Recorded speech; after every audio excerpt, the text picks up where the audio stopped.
Welcome, everyone. I have the honor of representing the acting CEO.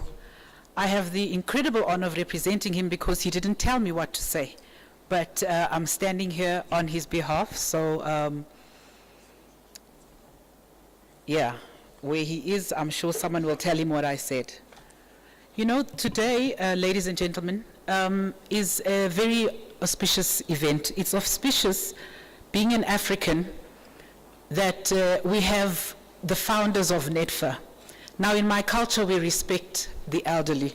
And this morning, Chris kept talking about all the old, his words, all the old white men who are in the room. But it's an auspicious day because we're starting on a new journey, and we're starting by going back to the origins of this wonderful facility we have, which is NETFA. But it's also important to note that the conversation today is actually about the infrastructure conundrum which faces the country. I'm sure we've all seen the statistics which talk about the civil, especially in the civil engineering space, the lack of investment in infrastructure. But you sit with a slight conundrum with infrastructure, is that what do? Do you invest in the hopes of an industry catching up with you at some point, or do you wait for industry to be mature and developed before you make the investment? Now, some countries, that's an easy question. Countries like China.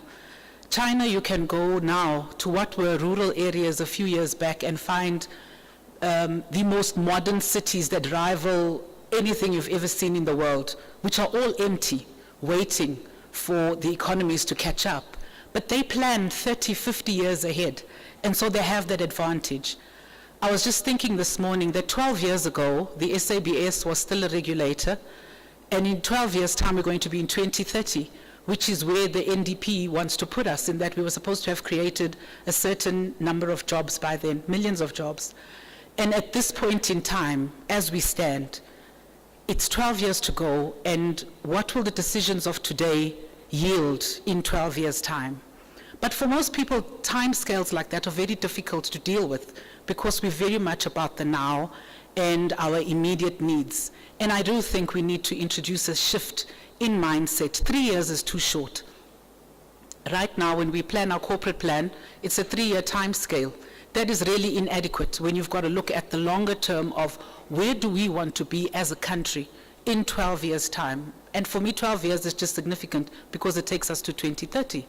And those are the questions that we need to be asking. So the choice of Dr. Erickson as our keynote speaker, yes, linked to NETFA, but also ends up being the exact right conversation we do need to be having. What is happening internationally in the electricity space? What is happening that we should be looking at? Where should we be going?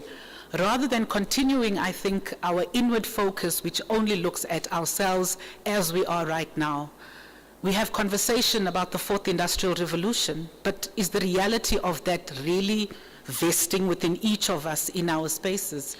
And this is not something that I'm throwing out only to industry, it's actually to us at the SABS as well, is that if we are to still be relevant in the next 12 years, what steps do we need to be taking right now in order to ensure that 12 years from now, in 2030, the infrastructure we have, even if it's starting to show its age, is still relevant, and the plans are there to continue relevance and alignment with what industry has.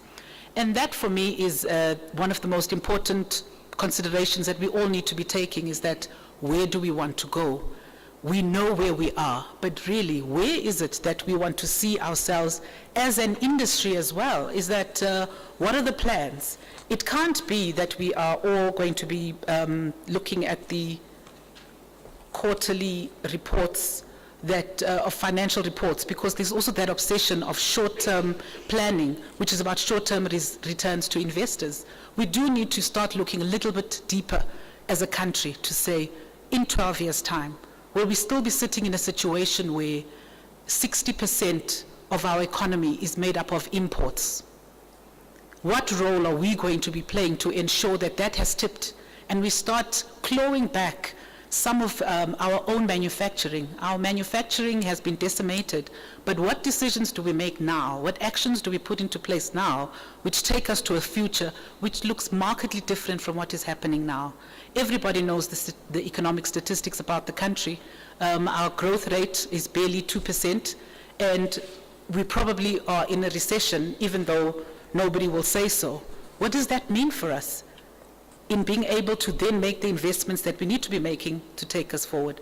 So today, we actually are not going to be saying a lot about the SABS, because it's about us reaching out to industry and getting some kind of alignment to say, is there possibilities of how do we actually manage this very real conundrum of major infrastructure investments that are required with balancing against a fiscal environment where there's no money in the Treasury is not going to be giving us money to make those investments. We need to be making the business cases which bring the money in.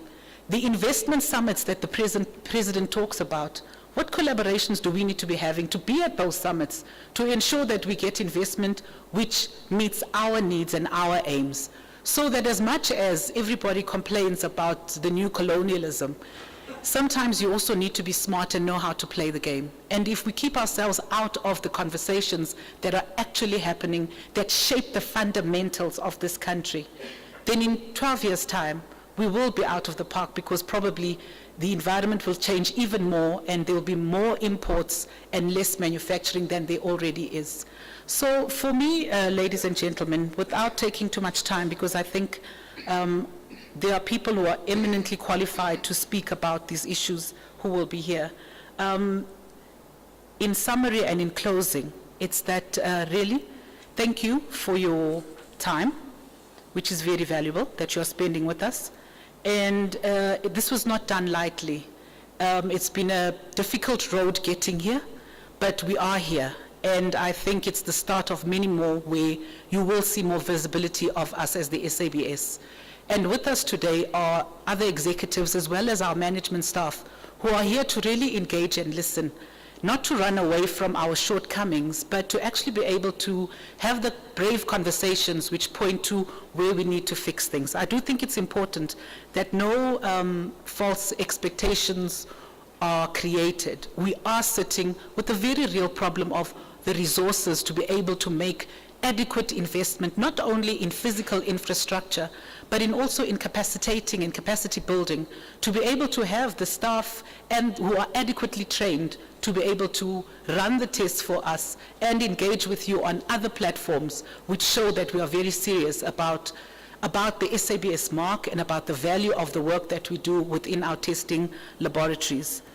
Before I close, I do wish to thank ACTOM for allowing, they're going to be presenting here. And we haven't seen the presentation. I need to emphasize that, because we wanted an honest interaction and an honest report of a client who's working quite closely with us to make their testing ambitions and to assist them in their product life cycles and development. Why that's important is because it also points to a different way of thinking and looking at how we can actually start collaborations which not only support you but support us as well in our role as third-party conformity assessment providers. So, ladies and gentlemen, I'd like to thank EE Publishers and the SABS marketing and comms team for the beautiful venue we are in and for this event which is very well attended. Thank you very much, Chris, and to your team.